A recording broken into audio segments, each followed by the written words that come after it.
अगला है बच्चों टाइप्स ऑफ क्रेडिट। दो टाइप है बच्चों, एक फॉर्मल सेक्टर से लोन लिया जाता है और एक होता है बच्चों इनफॉर्मल सेक्टर। फॉर्मल सेक्टर औपचारिक क्षेत्र से जो लोन लिया जाता है, इनफॉर्मल सेक्टर अनौपचारिक क्षेत्र से जो लोन लिया जाता है। देखो फॉर्मल सेक्टर की अगर मैं बात करूं बच्चों, तो याद रखना है फॉर्मल सेक्टर मतलब या तो आप लोन लो बच्चों बैंक से, या फिर आप लोन लो किससे, कोऑपरेटिव सोसाइटी से। क्यों?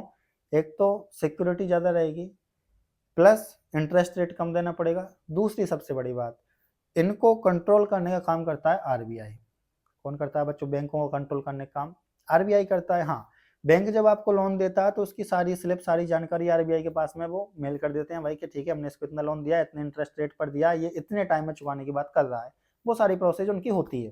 ठीक है, तो याद रखना है फॉर्मल सेक्टर का लोन मतलब क्या है कि जब हम लोन लेते हैं किससे, या तो बैंकों से बच्चों या फिर किससे, कोऑपरेटिव सोसाइटी से, तो हमको इंटरेस्ट रेट कम देना पड़ता है। एक हमारा ये फायदा होता है। दूसरी बात क्या होता है कि बच्चों इन पर कंट्रोल होता है किसका? आरबीआई का, रिजर्व बैंक ऑफ इंडिया का। उस वजह से सिक्योरिटी बनी रहती है और हमको इन फ्यूचर कुछ रिलीफ भी प्रोवाइड कराए जाते हैं, कुछ छूट भी दी जाती हैं। आगे देखो, इसके अलावा बच्चों हाँ, कभी कभी ऐसा देखा गया है कि यहाँ पर भी आपको कोलेट्रल तो जमा कराना पड़ेगा, मैंने आपको बता दिया। बट कभी कभी ऐसा है कि स्मॉल सेक्टर की जो इंडस्ट्रीज होती हैं, छोटे छोटे जो उद्योग होते हैं बच्चों, उनको प्रमोट करने के लिए बैंक आपको बहुत सस्ती दरों पर लोन भी दे देते हैं। ये तो हो गया इनफॉर्मल सेक्टर, सिंपल बात कि भाई सस्ता लोन प्रोवाइड कराने का काम जो बैंक करते हैं या कोऑपरेटिव सोसाइटीज करती हैं उसे बोलते हैं फॉर्मल सेक्टर के लोन, औपचारिक क्षेत्र के लोन। अब इनफॉर्मल सेक्टर की अगर मैं बात करूं बच्चों तो सिंपल है कि भाई आपने लोन लिया हो किसी रिश्तेदार से, आपने लोन लिया हो किसी जमींदार से, आपने जमींदार मतलब लैंडलॉर्ड्स, आपने लोन लिया है मान चलो बच्चों जमीन के मालिक से, लैंड ओनर से, आपने लोन आपके दोस्त से भी लिया है तो भी अनौपचारिक क्षेत्र का ध्यान रखना है, क्योंकि इसमें सिक्योरिटी कम है। मान के चलो आपने किसी रिश्तेदार से पैसे ले लिए उधार, क्या गारंटी है कि वो आपसे टाइम से पहले नहीं मांगेगा? और क्या गारंटी है कि टाइम हो जाने पर अगर आप गलती से उसका लोन ना चुका पाए तो वो आपकी बेइज्जती, इंसल्ट नहीं करेगा? कोई गारंटी नहीं है बच्चों। तो अगर समाप्त कर रहा हूँ बच्चों, आपको लोन लेना है तो आप कहाँ से लोगे? फॉर्मल सेक्टर से, या तो बैंक से लो या कोऑपरेटिव सोसाइटी से लो। हाँ, अगर आप दोस्त से या जमीनों के मालिक से, लैंडलॉर्ड से या लैंड ओनर से, इन सब से पैसा लोगे तो उसमें अनसिक्योरिटी ज्यादा है और सबसे बड़ी बात ये इंटरेस्ट रेट ज्यादा लेंगे, ब्याज ज्यादा लेंगे बच्चों। जबकि बैंक आपसे ब्याज कम लेगा, ये ब्याज ज्यादा लेंगे क्योंकि इनको पता है भाई इसको नीड है। दुनिया है बच्चों, देखो इनको पता है कि भाई इसको नीड है, और नीड है तो अपन इसका क्या उठा लेते हैं? फायदा। तो फिर क्या करेंगे भैया कि ठीक है मैं लोन तो दे दूंगा बट इंटरेस्ट रेट लूंगा ज्यादा।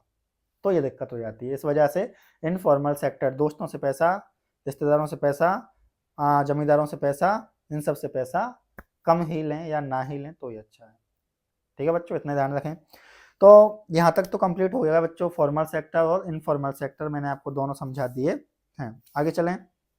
अब देखो बच्चों, मैंने आपको ये भी बता दिया है कि भाई यहाँ पर ऐसा हो सकता है कि आपसे क्या लिया जाए बच्चों? इंटरेस्ट रेट ज़्यादा ली जाए। ठीक है, और ऐसा होता है बच्चों, देखो सिंपल बात है, तो आप यहाँ से ना लें। बट अगर आगे बात करें बच्चों, आज भी गांव में बच्चों 50% लोन इनफॉर्मल सेक्टर से लिया जाता है। 50%। क्यों?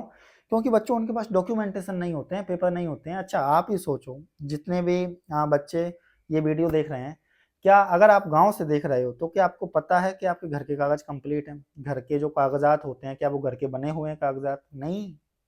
गांव में बहुतों के पास होते हैं, बहुतों के पास कागजात नहीं होते हैं भाई।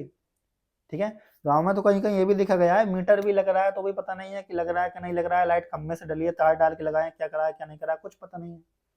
तो भाई डॉक्यूमेंटेशन, कागजी कार्यवाही की कमी की वजह से या कागजों की कमी की वजह से या पेपर की कमी की वजह से बच्चों क्या हो जाता है कि व्यक्ति लोन मांगने नहीं जाता है। कहाँ? बैंक में। भैया बैंक पूछेगा कि भाई घर के कागज जमा करा दे, है ही नहीं। समझ पा रहे हो? हाँ, कुछ के अगर होते हैं तो उनको बैंक लोन दे देता है बच्चों। बहुत सारी चीजें, घर की बात नहीं है और भी चीजों की बात है ये। तो सबसे बड़ी बात डॉक्यूमेंटेशन की कमी होती है, उस वजह से फिर वो व्यक्ति क्या करेगा कि भैया बैंक तो लोन नहीं देगा, अपन चलते हैं अपने किसके पास? जमींदार के पास, या अपन चलते हैं किसके पास भैया? जमीन के मालिक के पास, या अपन चलते हैं उस रिश्तेदार के पास, बढ़िया कमा रहा है तो अपन चलो बच्चों उसके पास गए। मान के चलो अपन ने उससे बोला भैया चाहिए अपने को पैसा, पैसा चाहिए। वो कह देगा कि ठीक है भैया पैसा तो दे दूंगा बट ब्याज इतना लगेगा यार, ध्यान रख ले। तो अपन ने कहा टेंशन मत ले, हमको अभी चाहिए, जल्द रिसेंट में चाहिए, अभी चाहिए, तुरंत अभी दे, जब चुकाना होगा मैं ब्याज दे दूंगा, हम ऐसे ले लेते हैं बच्चों। बट जब चुकाते हैं ना बच्चों, जब हमको पता चलता है कि डिसीजन गलत हो गया। तो याद रखना है बच्चों, कोशिश पहले ये करें कि डॉक्यूमेंटेशन कंप्लीट हो और आप फॉर्मल सेक्टर से ही लोन लें अगर कभी लेना है तो। और अगर बच्चों इनफॉर्मल सेक्टर से लेना है तो पहले आप ध्यान रख लें कि आपके पास कोलेट्रल है, ब्याज इंटरेस्ट रेट कितना ले रहा है, ज़्यादा ही ज़्यादा ले रहा है तो मत लो, किसी और से ले लो, किसी ऐसे व्यक्ति से लोन लो जिस पर आप विश्वास कर सकते हो। ठीक है बच्चों, यहाँ तक तो ये हो गया कंप्लीट। आगे देखो, एक और अगर पॉइंट देखें बच्चों कि अगर गांव में आपको इनफॉर्मल सेक्टर का दायरा कम करना है, अनौपचारिक क्षेत्र का दायरा कम करना है, तो आपको क्या बढ़ाना पड़ेगा, फॉर्मल सेक्टर को बढ़ा दो भाई। इनफॉर्मल को कम करना है तो फॉर्मल को बढ़ाओ, सिंपल बात यही तो है भाई। औपचारिक क्षेत्र मतलब अगर बैंक किसानों को लोन ज्यादा प्रोवाइड करा दे, डॉक्यूमेंटेशन प्रक्रिया को थोड़ा सिंपल कर दे, तो किसानों को किससे लोन नहीं लेना पड़ेगा, फिर जमींदारों से, जमीनों के मालिकों से, दोस्तों से, उनके रिश्तेदारों से। तो आप ये कर सकते हैं, जिम्मेदारी किसकी है भाई, सरकार की। समय आने पर सरकार थोड़ी थोड़ी रिलीफ प्रोवाइड करती रहती है। तो अगर गांव में आपको औपचारिक क्षेत्र को बढ़ाना तो सॉरी अनौपचारिक क्षेत्र को कम करना है तो औपचारिक क्षेत्र को बढ़ा दो। कंप्लीट है बच्चों। अगला अगला आता है बच्चों स्वयं सहायता समूह, self help group for poor. गरीब लोगों के लिए बच्चों जो स्वयं सहायता समूह होते हैं उनकी क्या भागीदारी होती है, सबसे पहले होते क्या है तो देखो, स्वयं सहायता समूह क्या होते हैं बच्चों, 15 से 20 लोगों का, अधिकतर महिलाओं के स्वयं सहायता समूह भी देखे गए हैं बच्चों, तो मापन बोल सकते हैं 15 से 20 महिलाओं का। मान के चलो बच्चों, मैं स्टोरी की फॉर्म में समझाता हूँ कि 15 से 20 महिलाओं ने मिलकर के ग्रुप बनाया, और वो महिलाएं मान के चलो कोई काम कर रही हैं या काम नहीं भी कर रही हैं तो भी अपने हर महीने की बचत में से मान के चलो कि वो महिलाएं क्या करती हैं बच्चों, 100 रुपये उसमें जमा करती हैं। तो 20 महिलाएं मान के चलो तो बच्चों 20 महिलाओं ने 100 रुपये जमा उसमें करा दिए बच्चों। ठीक है, ऐसे करके हर महीने अपनी इनकम में से या उनके पास जो बचत हुई है उसमें से 100 रुपये जमा है वो करती चलेंगी। उसके नाम पर मतलब जो ग्रुप बनाया है उसी के नाम पर एक अकाउंट खुलवा लिया जाता है बैंक में, उसमें वो सारे पैसे जमा होते रहते हैं हर महीने 100 50 भी कर सकती हैं, 100 भी कर सकती हैं। अगर आने वाले टाइम में उन 20 महिलाओं में से किसी एक के पास पैसों की प्रॉब्लम आती है, परेशानी आती है, तो वो महिला बाकी की 19 महिलाओं से कहेगी भैया मेरे परेशानी है, मुझे चाहिए पैसा। तो महिलाएं कहेंगी 19 घबरा क्यों रही है, अपने पास पैसा है, अपन ने भाई क्या किया है, अपन ने जमा कराया है बैंक में, वहां से निकाल लो। तो वहां से वो पैसा निकाल लेगी। हाँ, वो 19 महिलाएं इंटरेस्ट रेट से भी लेंगी बट बहुत मिनिमम, कम से कम। समझ पा रहे हो। और कोलेट्रल की जरूरत नहीं है यहाँ पर, क्योंकि उसका भी तो पैसा जमा बच्चों उसमें अकाउंट में, तो यहाँ पे कोलेट्रल की जरूरत नहीं है, इतना याद रखना है भाई। गिरवी रखने की जरूरत नहीं है, आपको पैसा मिल जाएगा। ठीक है, तो ये क्या करते हैं, सोशल वेलफेयर का काम करते हैं बच्चों, समाज कल्याण का काम होता है इससे। जितने सेल्फ हेल्प ग्रुप होंगे उतना अच्छा है, उतना सस्ता लोन मिलेगा। हाँ, कुछ चीजें आपको अपनी इनकम में से कुछ पार्ट आपको जमा कराना पड़ता है हर महीने, अगर आपने ग्रुप बनाया है तो ठीक है ना भाई, आने वाले समय में अगर परेशानी आती है तो काम भी तो आएगा। ठीक है बच्चों, तो ये तो हो गया बच्चों सेल्फ हेल्प ग्रुप। आपको ऐसे ही लिखना है, ठीक है, कि भाई इंटरेस्ट रेट कम लगेगा, कोलेट्रल जमा कराओ तो ठीक, नहीं कराओ तो भी आपको लोन मिल जाएगा। दूसरी बात, 15 से 20 महिलाओं का एक ग्रुप होता है बच्चों, जो अपनी इनकम में से हर महीने कुछ ना कुछ पैसे अकाउंट में जमा कराती रहती हैं, उसके नाम पर एक अकाउंट बनवा लिया जाता है ग्रुप के नाम पर। बस ऐसे लिखो, काम हो जाएगा। अब कि भाई सेल्फ हेल्प ग्रुप का इंपोर्टेंस क्या है, तो कुछ चीजें तो इसमें से लिख सकते हो, एक दो पॉइंट और बताता हूँ बच्चों। सबसे पहली बात तो क्या होता है बच्चों को, जो उधार लेने वाला होता है अगर उसके पास कोलेट्रल कम है, गिरवी रखने के लिए संपत्ति कम है, मान चलो मुझे उधार लेना है, मैं हमारा मान के चलो एक क्या है, सेल्फ हेल्प ग्रुप है। ठीक है, अब अगर हमारा SHG सेल्फ हेल्प ग्रुप है और मेरे पास मान चलो गिरवी रखने के लिए संपत्ति कम है, तो भी भाई वो मेरे जो 19 व्यक्ति हैं या जो 19 मेंबर हैं अलग, वो दे देंगे ठीक है, टेंशन मत ले कपिल भाई, ऐसा कर, तेरा भी पैसा उसमें कुछ जमा है, तू ये लोन ले ले। कोलेट्रल गिरवी रखने के लिए संपत्ति है तो दे दे भैया, नहीं है तो भी कोई दिक्कत नहीं है, काम हम चला लेंगे, आगे से थोड़ा और पैसा हम जमा कर लेंगे, कुछ ना कुछ करके वो मुझे पैसे दे देंगे, क्योंकि मेरा भी कॉन्ट्रीब्यूशन है भाई उस अकाउंट में।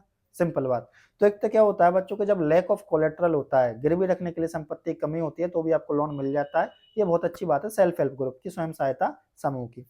दूसरी बात करें बच्चों, समय पर आपको पैसा मिल जाएगा। बैंक वालों के पास जाओगे, बैंक वाला कहेगा भैया 2 दिन बाद आना, 3 दिन बाद आना, डॉक्यूमेंटेशन पूरा करो, ये करो वो करो। किसी जमींदार के पास जाओगे वो भी यही कहेगा, और अगर जमींदार आपको टाइम पर देगा तो फिर इंटरेस्ट रेट ब्याज ज्यादा लेगा। बट अगर बच्चों मान के चलो कि आपका ही ग्रुप है भैया, सेल्फ हेल्प ग्रुप है जिसमें 20 मेंबर हैं, जिसमें से एक आप भी हो, तो फिर क्या होगा बच्चों, तो फिर आपको टाइम पर पैसा मिल जाएगा, टाइम पर लोन मिल जाएगा। दूसरी बात, इंटरेस्ट रेट कम से कम होगी बच्चों, इतना याद रखना है, ठीक है। अगला क्या बेनिफिट होगा कि भाई जितने भी महिलाएं हैं, अगर महिलाओं का अधिकतर सेल्फ हेल्प ग्रुप महिलाओं के हैं बच्चों, ठीक है, तो अगर मान चलो महिलाओं का सेल्फ हेल्प ग्रुप है, तो इससे क्या होगा बच्चों, महिलाएं सेल्फ सफिशिएंट बन पाएंगी, आत्मनिर्भर बन पाएंगी।